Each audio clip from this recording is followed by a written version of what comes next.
Nouvelle semaine à haut risque pour le gouvernement.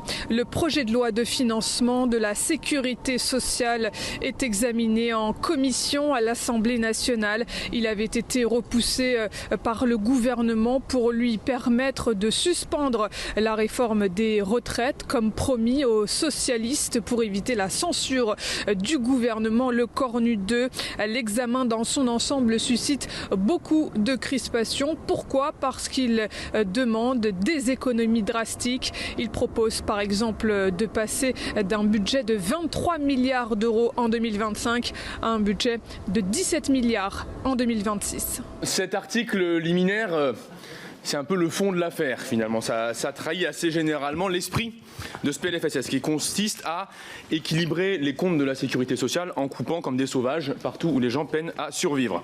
Pour que tout le monde comprenne dehors, c'est un tableau avec deux colonnes, des dépenses et des recettes. Et figurez-vous que dans ce tableau que vous présentez, il y a un excédent de 0,1 point de PIB. Pas un excédent parce qu'on ferait payer des cotisations aux grandes entreprises ou aux ménages les plus fortunés. Il y a un excédent car si les recettes ne bougent pas, les dépenses, elles baissent. Et elles baissent car il y a un gel des pensions de retraite, car il y a une taxe sur les malades, car il y a une diminution des allocations pour les personnes en situation de handicap, les familles nombreuses, etc., etc. Bref, personne n'y réchappe.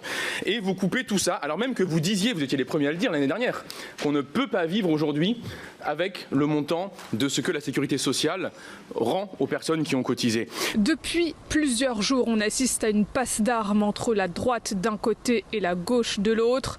Le Sénat, à majorité de droite, promet de rétablir la réforme des retraites si sa suspension était validée cette semaine par l'Assemblée nationale. Je rappelle que l'abandon de la réforme des retraites, c'est 30 milliards de déficit en 2035. Le Sénat rétablira la réforme des retraites dans le cadre de l'examen du budget de 2026 de la sécurité sociale si l'Assemblée vote sa suspension. L'autre projet de loi qui suscite la controverse, c'est celui du budget de l'État de 2026 où plus de 2800 amendements sont en train d'être examinés à l'Assemblée nationale. Le Parti socialiste qui a sauvé la tête du gouvernement, le Cornu 2, il y a 10 jours, le menace de nouveau de censure s'il ne fait pas aujourd'hui de gestes pour plus de justice fiscale. Le parti de gauche souhaite par exemple l'adoption de la taxe Zuckman qui propose de taxer de 2% les fortunes de plus de 100 millions d'euros.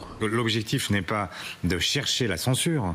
Je ne suis pas de ceux qui espèrent le chaos pour demain obtenir une dissolution puis une démission du chef de l'État. Je cherche au contraire à faire en sorte que ça marche. Mais ça ne peut pas se faire à n'importe quelle condition. Taxer les plus riches et les grandes entreprises, contre-productif selon